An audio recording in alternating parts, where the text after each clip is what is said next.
Hi everyone, my name is Amy Barkley, and I am the Livestock and Beginning Farm Specialist with the Southwestern New York Dairy, Livestock, and Field Crops Program. And today we're going to be talking about soil testing. Now, soil sampling, soil testing is something that we should be doing regularly to ensure that the nutrient values in our soils are where they need to be. Proper fertility and proper pH are key to having crops grow the way that we want them and to produce to their fullest potential. Fall is a great time to sample your soils, not only because you'll get results quicker from your soil testing lab of choice, but it'll also give you time to amend the soils this fall, and so that those amendments have time to work over the winter and start to correct any deficiencies or imbalances prior to the next planting season. Our team has put together a bunch of soil sampling demonstration videos, and those can be found on our team's YouTube channel by following this link. This particular video is going to go through how to take core samples, but I'm going to walk through that step by step on the next slides here. The first method of soil testing is using a soil probe or a soil auger. These will give you the most accurate results, although good results can be obtained by using a spade or shovel, which we'll look at in the next slide. To use a probe or auger, what you'll need to do is first remove surface organic matter. Now, surface organic matter can be leftover pasture from the previous season, it can be corn stubble, it can be leaves that have fallen in an orchard. But in order for your results to come back and be the most accurate, especially in regards to organic matter, it's a good idea to remove the surface organic matter. Once that has been achieved, you will take your sampling probe and insert it into the soil or twist it into the soil if it's an auger at a 90-degree angle to the soil surface, so essentially straight down to the depth that you need for whatever crop you're looking at, and pull your sample. Using a shovel is a very similar technique. The surface matter, or the surface organic matter, will be removed from the soil surface, and then a straight-sided hole will be dug with the shovel. From that soil hole, you'll then take the shovel back a little bit and take a nice slice of soil. And this soil will look something like this. It'll be a triangle, essentially the shape of whatever spade or shovel you're using. However, what we want to do is we want to mimic what a soil probe would do, because a soil probe takes a straight shot soil core straight through the soil profile. So in order to achieve a similar result, what we're going to do is remove the dirt from the sides of that shovel so that you only have about 1 inch or 2 core remaining on the shovel. And that's depicted by this shape here. And that will be what you put into your bucket for your core sample. Now, core samples are going to be taken throughout a field. There's going to be multiples of them taken, which we'll get into in a second. But when you're taking these samples, you want to make sure that you're sampling to the depth of the root zones of the plants that you're utilizing, or to the zone of which you are plowing if you are using tillage. So for pastures, no-till gardens, or no-till fields, the recommendation is to take a sample about 4 to 6 inches down. If you are sampling a plowed field, you'll want to take the sample down to the bottom of your plow depth, because as you plow over that field, you're turning up soil within that entire depth of layer. So you'll want to make sure you get a representation of that in your sample. And finally, if you have an orchard, you're going to sample between 8 and 14 inches down, depending on what kind of tree you are growing. Now, when we sample fields, we're going to want to break them up by field. And for some of us, that means our fields are going to have to be broken up into multiple sections. We want the sampling area to be no more than 15 acres, because once you start getting bigger than 15 acres, it muddles the results a little bit. So you'll want to get the most accurate results by splitting larger fields into smaller portions, somewhere around 15 acres. If there's an obvious delineation in a large field, such as a lower part and a higher part, that's a really easy separation. Otherwise, use your best judgment. When we're taking samples from a field or a garden or an orchard, each individual plot, field, or garden should have 10 to 15 samples taken in it per minimum. And when those samples are taken, they should be taken in a random pattern to ensure that you're getting the most representative sample of soil in your soil sample. If we look down at the graph below, numbers 2A and 2B, the two graphs on the left-hand side, show appropriate sampling techniques. On the right-hand side are techniques that are not recommended simply because they don't give as accurate of a representation of the soil in a field. Here's another diagram on the right-hand side which shows a more random testing pattern. But what we can see here is that in this particular example, there's an eroded spot in the upper right portion of the graphic and a low spot in the bottom right. In those two spots, either they're not going to be planted or they're going to have a different soil type or consistency versus the rest of the field. So if planting in those regions, those two areas should be sampled separately from the main part of the field, or not sampled at all if you're not going to plant in them. Remember that as we use different management styles on a field, this is going to impact how our soil samples are going to come back. Additionally, if you have a different location or a different growth scenario or a different fertilization scenario within a field, those two parts of the field should be tested separately.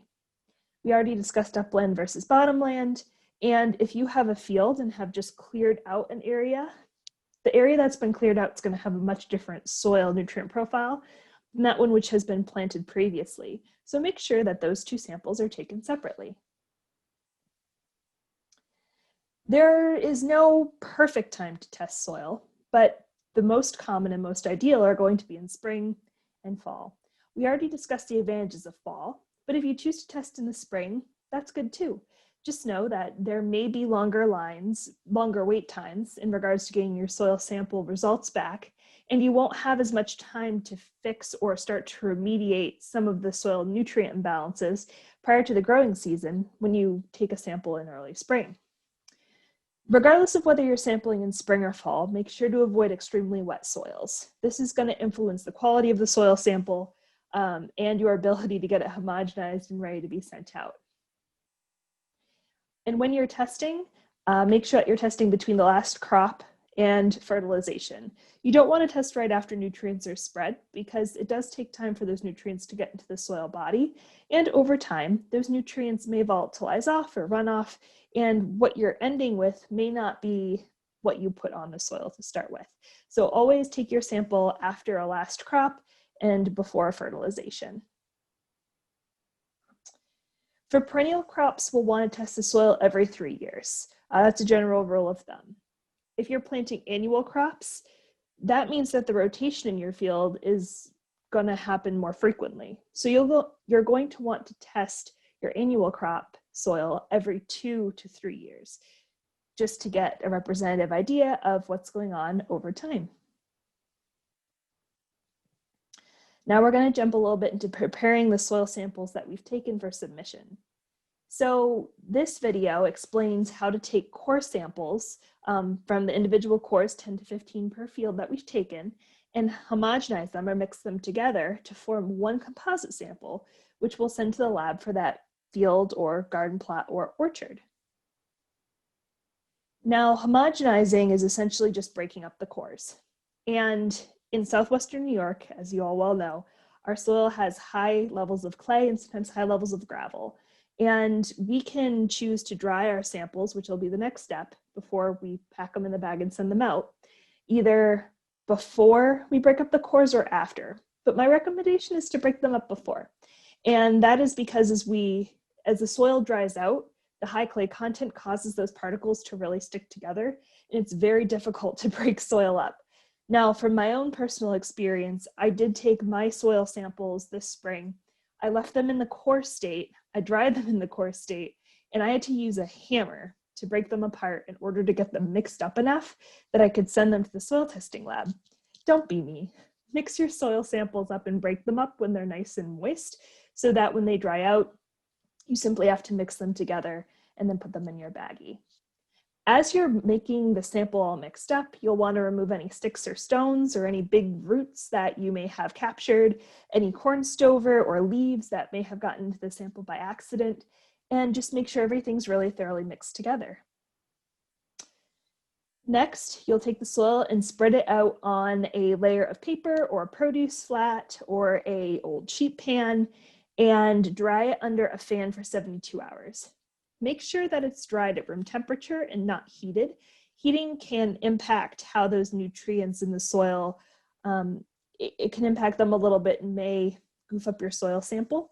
So you'll want to dry them for 72 hours, and every 24 hours or so, just go down and turn each sample and make sure you're drying each sample separately, because we took all of that time to break up our fields and sample them individually. We don't want to mix everything up. So just make sure everything is dried in a separate container. I will step aside here for 1 second and say that you don't always have to dry the sample. Some labs are okay with you not drying the sample prior to submitting it. Just ask your soil lab if you're unsure. Most soil labs, including Dairy One, which a lot of folks send their soil samples to here in the state of New York, recommend that you dry your samples. Next, we'll pack our sample. And before we do that, we want to make sure that all of the bags that we are placing our samples in are really clearly labeled with the field identification information, the date, and your name and address.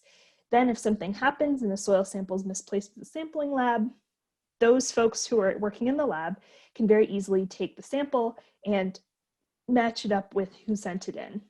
It's also good information for you, so when you get your sample results back, you'll know exactly which field they were taken from, who took the sample, and what date those samples were taken. Now, once we have that done, we can take 3 cups or so of our mixed up dried soil, add it to a bag. If it's a Ziploc bag, we can zipper it up. If it's a Whirlpack bag, you can fold it over really well. Make sure it's really well securely closed, double bag if necessary. Pop it in a shipping box and go ahead and ship it out. Now, there are some cooperative extension offices which have soil test kits available for you. And you can also just order the testing, print out the submission form and pack your own sample bag and submit yourself. It's entirely up to you. I will say though, once you have all your samples done, make sure you're keeping really good records, because if you're following soil nutrition over the course of time, you're going to want to keep track of your results. The last portion of this is filling out your submission form. It is arguably one of the more important items that we have here. Now, when you're selecting a submission form, it's a little bit confusing. There are 6 different forms that you can choose from, and there's things like a Morgan and a modified Morgan, and they're different soil tests, and it can be a little bit confusing. But here's how I'll say to you. If you are a fan of one particular test, choose that test and stick with it. If you are unsure, you can use a flow diagram like this one from Dairy One to choose which sample form you will need to fill out. Pastures are not on this form. They're a little bit separate, but you'll use Form A for those, as well as your commercial field crops such as corn and soybeans.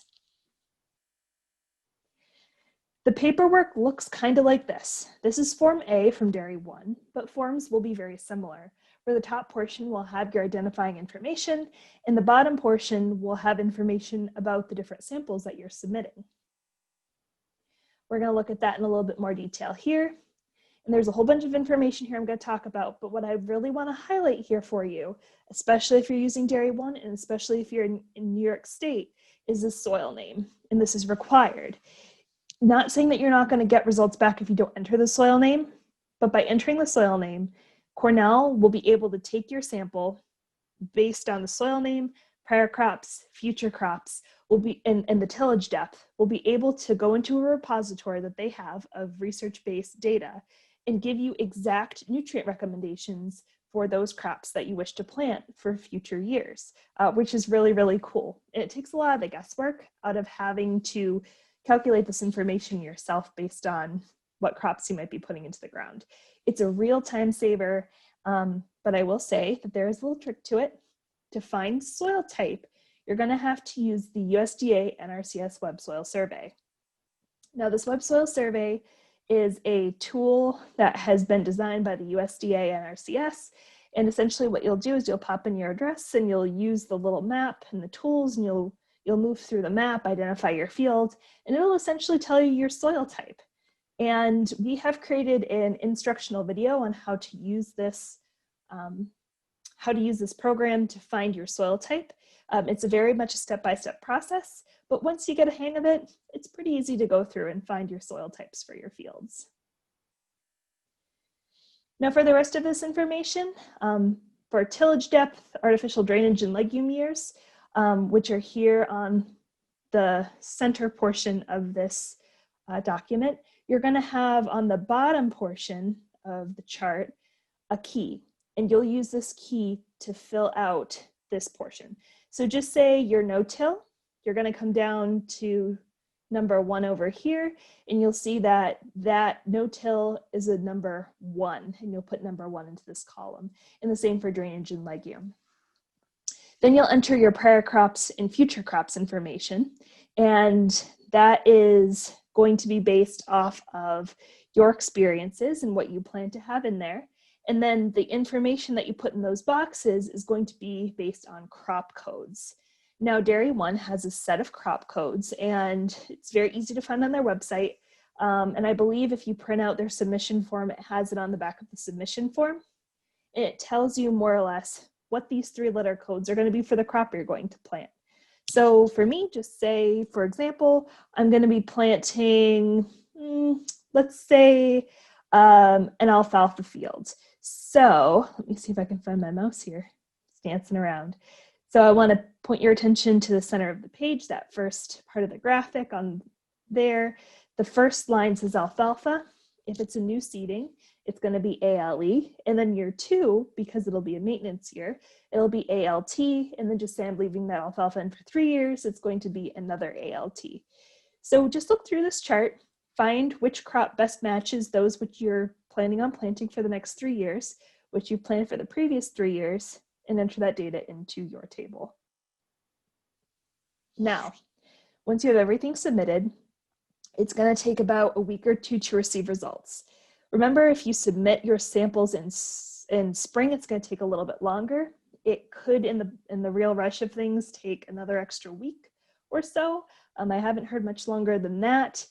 But if you want your results back really quick, submitting in the fall is the way to go. And that's all I've got for you guys tonight. So if you have any questions, please feel free to pop them in the chat below.